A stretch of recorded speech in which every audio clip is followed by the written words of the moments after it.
ప్రపంచ చిత్ర పరిశ్రమకు హైదరాబాద్ నగరాన్ని వేదికగా నిలపడమే తన సంకల్పమని తెలంగాణ ముఖ్యమంత్రి రేవంత్ రెడ్డి స్పష్టం చేశారు. సినీ కార్మికుల సమైక్య ఆధ్వర్యంలో యూసఫ్గూడ పోలీస్ మైదానంలో జరిగిన కార్యక్రమంలో ఆయన ప్రసంగిస్తూ ఐటీ ఫార్మా రంగాల మాదిరిగానే సినీ పరిశ్రమను కూడా ప్రాధాన్యత ఉంటుందని తెలిపారు. సినీ పరిశ్రమ తనకు అండగా నిలిస్తే హాలీవుడ్ను సైతం హైదరాబాద్కు తీసుకొచ్చే బాధ్యత తాను తీసుకుంటామని ఆయన హామీ ఇచ్చారు. హాలీవుడ్ చిత్రాల చిత్రీకరణ రామోజీ ఫిలిం సిటీతో పాటు హైదరాబాద్లో జరిగేలా చూస్తామని రేవంత్ రెడ్డి అన్నారు. కార్మికుల కష్టాలు తనకు తెలియవనే భావన ఎవరికి వద్దని ఆయన అన్నారు. తెలంగాణ రాష్ట్రం ఏర్పడి 10 ఏళ్లు గడుస్తున్నా సినిమా అవార్డులు ఇవ్వలేదని, అందుకే తాము అధికారంలోకి వచ్చిన వెంటనే గద్దర్ పేరు మీద అవార్డులను ప్రవేశపెట్టామని ఆయన గుర్తు చేశారు. ఫ్యూచర్ సిటీలో సినిమా పరిశ్రమకు ప్రాధాన్యత కల్పించేందుకు గాను చర్యలు తీసుకుంటామని ఆయన హామీ ఇచ్చారు. పెద్ద పెద్ద సినిమా నిర్మాతలు, హీరోలు వాళ్ళ సినిమాల టికెట్ల ధరలు పెంచడానికి నా దగ్గరకు వస్తుంటారు.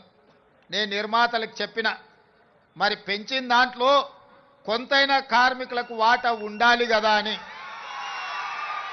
రాష్ట్ర ప్రభుత్వం సినిమా టికెట్ల ధరలు పెంచితే హీరోలకు ఆదాయం వస్తుంది, నిర్మాతలకు ఆదాయం వస్తుంది, కార్మికులకు మాత్రం ఒక్క రూపాయి కూడా అదనంగా రావడం లేదు. అందుకే ఈ వేదిక మీద నుంచి మీకు మాట ఇస్తున్నా, ఆ ఆదాయంలో 20% కార్మికులకు ఇస్తేనే రాష్ట్ర ప్రభుత్వం జీవో ఇస్తుంది. మీ శ్రమతో సంపాదించే ప్రతి రూపాయిలో మీకు వాటా ఉండాలి, మీకు భాగస్వామ్యం ఉండాలి.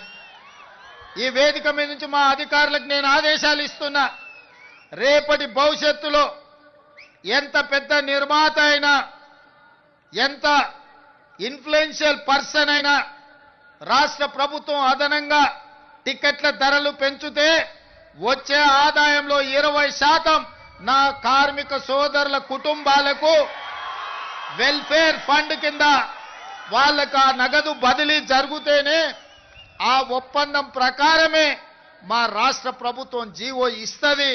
ఈ నిబంధనలు నేను సవరిస్తానని చెప్పి ఈ సందర్భంగా కార్మిక సోదరులకు నేను మాట ఇస్తున్నా. ఎందుకంటే